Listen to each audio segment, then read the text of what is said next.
who invented the tire changed the world, but the inventor of the tire never made a single tire in his life. This is the strange story behind one of the most valuable companies in the world. Welcome to the channel. If you're new here, this is the place for business and political insights that matter.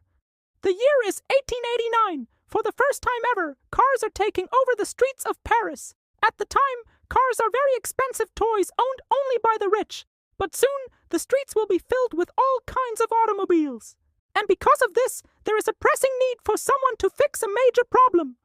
Cars keep getting flat tires, and so this is when two brothers named Edouard and André Michelin decide to open up a small workshop in Clermont-Ferrand, France. Their goal is to produce pneumatic tires that people can use on their bicycles, and it's not long before they invent a machine that can mass-produce rubber tires quickly and cheaply. This makes them an instant success, and within a few years they even have more capacity than they know what to do with. So they begin to explore other ways they could use their technology. In 1902, they would get their big break. They were invited to showcase their products at the St. Louis World's Fair in Missouri. Here they met with representatives from the Ford Motor Company, who immediately placed an order for 30,000 tires. And since then, the Michelin brothers had become the sole supplier of tires for the Ford Motor Company. It seemed like they had made it. But just a few months later, André fell seriously ill and passed away, leaving the entire company in the hands of Edouard. Not only did he have to take over his brother's role, but now he also had to find a way to replace the massive revenue stream they received from Ford. With no clear path forward, he began cutting costs wherever he could, eventually laying off thousands of employees. In fact, he would cut the workforce so aggressively that only 200 employees remained by 1908. At the same time, several of their competitors began producing synthetic rubber, which was cheaper and higher quality than natural rubber. And so, with the company in shambles, Edouard decided to close down their factory and retire. He had given up on the tire business, but surprisingly, right when it seemed like everything was going wrong, Michelin got a call from a mysterious figure named Pierre Samuel. Pierre Samuel was an executive at a large holding company called Pinot et Pinon, who specialized in buying struggling businesses and turning them around. He told Edouard that if he wanted to sell the Michelin company, he would personally buy the company and revive it. So Edouard agreed to the deal, and Pierre Samuel wasted no time getting started. He immediately hired back all the employees that Edouard had let go and began investing heavily in research and development. Within a few years, he had successfully expanded the company into several different sectors, including hotels, banks, and insurance companies. By 1914, the company had gone public on the stock market and was known as Michelin & But while the company was doing well, there was still a huge question mark over its future. Who was this guy Pierre Samuel, and how did he turn a failing tire company into a multi-billion-dollar conglomerate? Well, to understand how Pierre Samuel saved Michelin, we need to go back to the beginning of his career. Before he went into finance, Pierre was a journalist, and during this time he developed a friendship with a man named Gaston Guibout. Gaston worked at a large French bank called Crédit Lyonnais, where he helped manage the bank's investments. But after spending several years climbing the corporate ladder, Gaston was promoted to run a subsidiary in Tunisia. And just as he was settling into his new position, disaster struck. A series of earthquakes and volcanic eruptions devastated the area, and nearly overnight Gaston found himself in charge of cleaning up the mess. But while most people would have been completely overwhelmed by this responsibility, Gaston actually thrived in the chaos. He spent every waking hour working on finding solutions to the crisis and eventually became a local hero. And this experience inspired him to start his own investment firm. But unfortunately, just as he was getting his new company off the ground, he was diagnosed with a rare blood disease that required him to stay in bed for the next 6 months. But even though he was bedridden, Gaston didn't spend his time moping or watching TV. Instead, he wrote a book about his experience starting an investment firm, and when he recovered from his illness, he sent copies of the book to some of the top bankers in France. To his surprise, many of these bankers reached out to him and offered to fund his new company. In total, they invested 3 million francs, which was enough to kickstart the company. And after seeing how successful Gaston was in Tunisia, they trusted him to invest their money however he saw fit. And so, over the next few decades, Gaston built up a massive fortune, investing in businesses across the world. But even though he had achieved great success, he knew that he didn't have much time left, and so he decided to put together a team to carry on his legacy. Enter Pierre Samuel.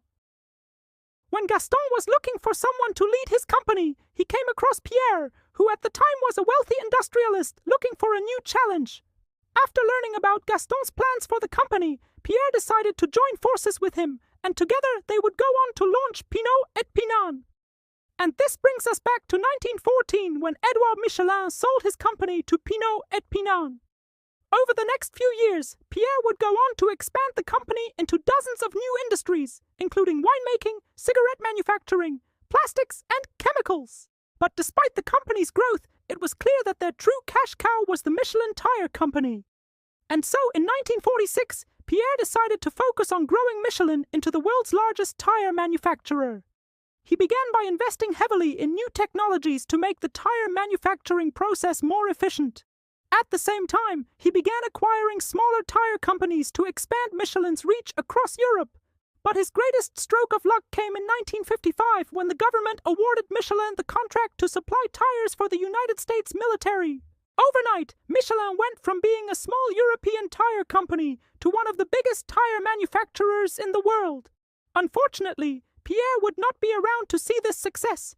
Just a few years later, he passed away, and control of the company was handed to his son, Edouard Pinot. Unlike his father, Edouard was not interested in expanding the company. He was perfectly happy with how things were and wanted to focus on keeping the company profitable. But as the years went on, he began to realize that he had a serious problem.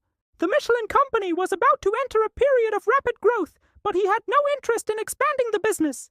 Eventually, he would come to the realization that he needed to hire a professional to run the company, and so he brought in a man named André May.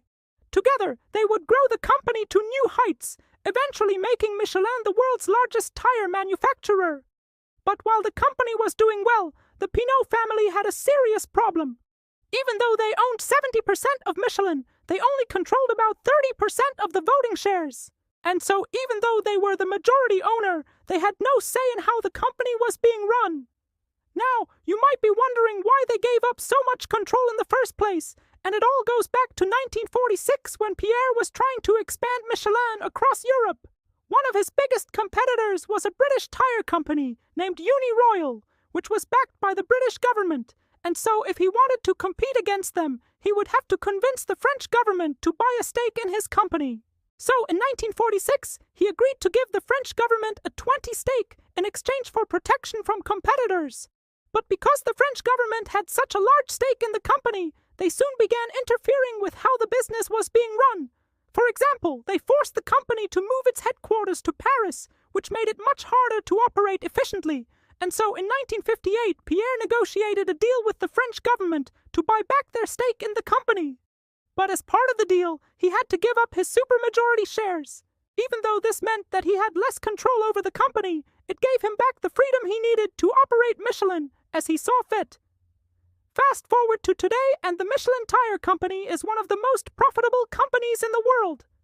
Last year alone, Michelin generated $21 billion in profits. But what's even more impressive is that Michelin is a completely private company.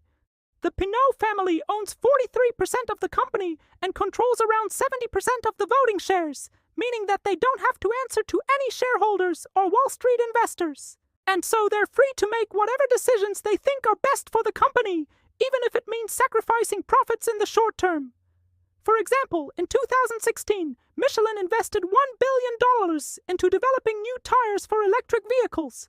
These tires are lighter and more durable, which helps electric vehicles drive longer distances between charges. But even though these tires were a massive hit among customers, the company didn't make a single cent from the sale. That's because they sold the tires below cost in hopes that they would capture a larger share of the market. And so far, it's been a winning strategy. Today, Michelin is the world leader in EV tires, powering everything from the Tesla Model 3 to the Rivian R1T. And that's the story of how a failed tire company became one of the most secretive conglomerates in the world.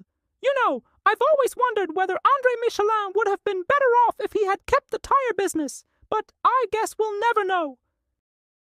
Anyway, you know what else we won't know? What's inside this box? That's right, we're going to put one of you on the cover of a magazine. If you want to be featured, just send me your idea for an economics or business-related video, and you might see your name in lights.